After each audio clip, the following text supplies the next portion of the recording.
Jangan lupa subscribe YouTube channel Metro TV News dan jangan lupa nyalakan notifikasinya.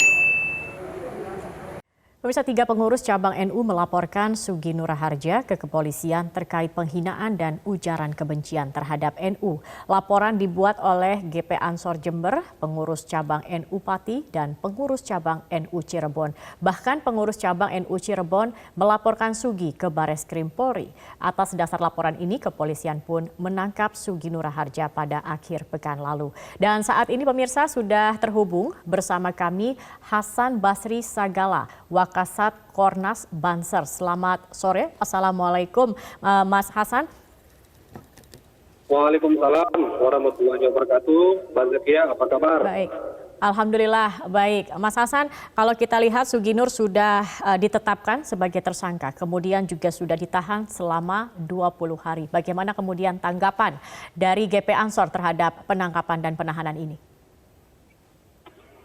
Baik Mbak Zakia, yang pertama tentu atas nama organisasi dan seluruh kader Banser dan kader Ansor di seluruh Indonesia, kami menyampaikan apresiasi yang setinggi-tingginya atas kinerja dari Direktorat Cyber Bareskrim Mabes Polri yang menangkap sekaligus memproses saudara kita Sugi dalam kasus yang telah kami laporkan. Tentu ini adalah dalam rangka bagaimana kita melimpahkan kasus ini agar proses hukum senantiasa berjalan dan kita kedepankan di dalam kita bernegara dan berbangsa. Demikian, Mbak. Baik, Mas Hasan, tentunya pelaporan yang dilakukan ini adalah ingin membuat adanya efek jera sehingga ini tidak dilakukan lagi begitu ke depannya ataupun juga tidak dilakukan oleh atau menjadi pembelajaran begitu untuk masyarakat. Tetapi kalau kita lihat dari track recordnya, Sugi Nur ini sendiri pernah dinyatakan bersalah dan divonis 1,5 tahun penjara. Tapi kalau kita melihat tampaknya ini tidak membuat efek jera. Apakah Anda yakin dengan saat ini ditahan kemudian juga ini akan membuat Sugi Nur akan jera begitu? Yang pertama tentu kita nggak bisa melihat nanti arahnya apakah saudara Sugi Nur ini jera apa tidak jera. Tapi yang pasti dalam hal ini kami selaku organisasi resmi dan terdaftar di negara ini senantiasa menjunjung tinggi hukum kita bahwasanya masalah hukum ini harus diproses secara baik dan benar dengan tuntutan pasal yang maksimal. Terkait dengan apakah nanti saudara Sugi Nur ini jera ataupun tidak, tentu kalau kami ditanya kami tentu berharap tidak hanya Sugi Nur, tapi yang lain juga selain Sugi Nur yang senantiasa memberikan statement ataupun mengumbarkan kebencian di dalam media, tentu ini harus menjadi pelajaran. Terkait dengan saudara Sugi Nur, kami tentu berharap ya masalah ini harus menjadi masalah yang betul-betul menjadi yang terakhir bagi dia ataupun bagi Sugi Nur dan juga yang lain. Kenapa? Karena ini juga sangat mengganggu kita dalam rangka bernegara dan berbangsa, apalagi di dalam situasi kondisi pandemi yang kita harus membutuhkan bagaimana konsentrasi kita untuk menangani masalah-masalah sosial yang lebih mementingkan masalah ini gitu, Mbak. Baik. Mas Hasan, sebelum akhirnya melaporkan Sugi Nur, apakah sebelumnya pernah ada misalnya komunikasi dengan Sugi Nur gitu untuk membahas atau menyelesaikan secara kekeluargaan atau ada itikat baik dari Sugi Nur juga yang datang untuk meminta maaf begitu? Yang pertama begini ya, kita harus tahu betul ya histori dari permasalahan Sugi Nur ini kan bukan pada kali ini aja. Ini sudah dalam catatan kami kalau tidak salah itu sudah ada sebelum kasus ini 2 masalah yang telah dilaporkan dan diproses di dalam proses hukum. Ya, artinya apa? Bagi kami 2 pelajaran ini sudah cukuplah untuk tidak lagi melakukan tabayun.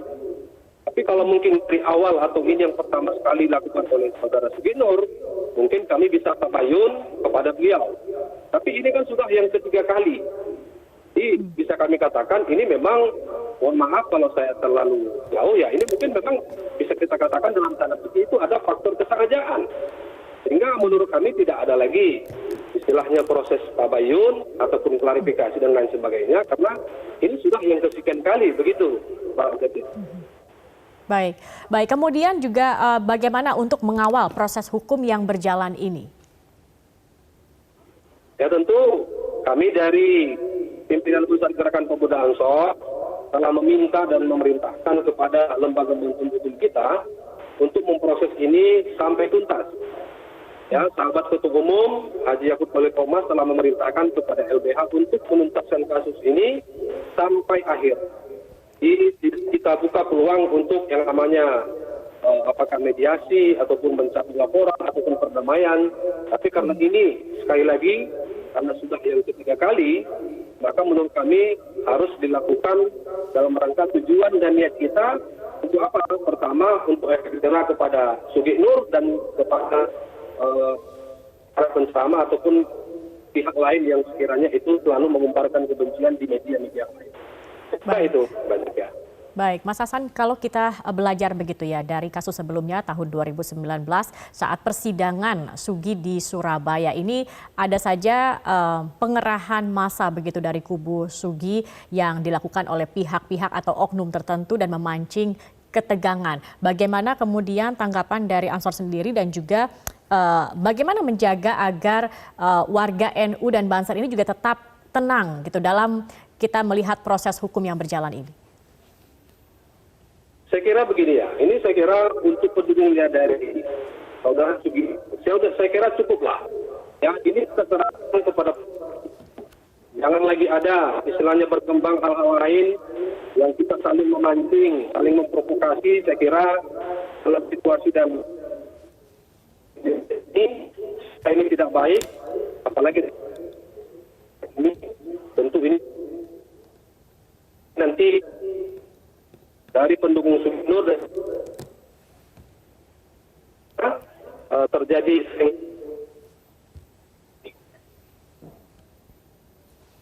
terserah. Terima kasih.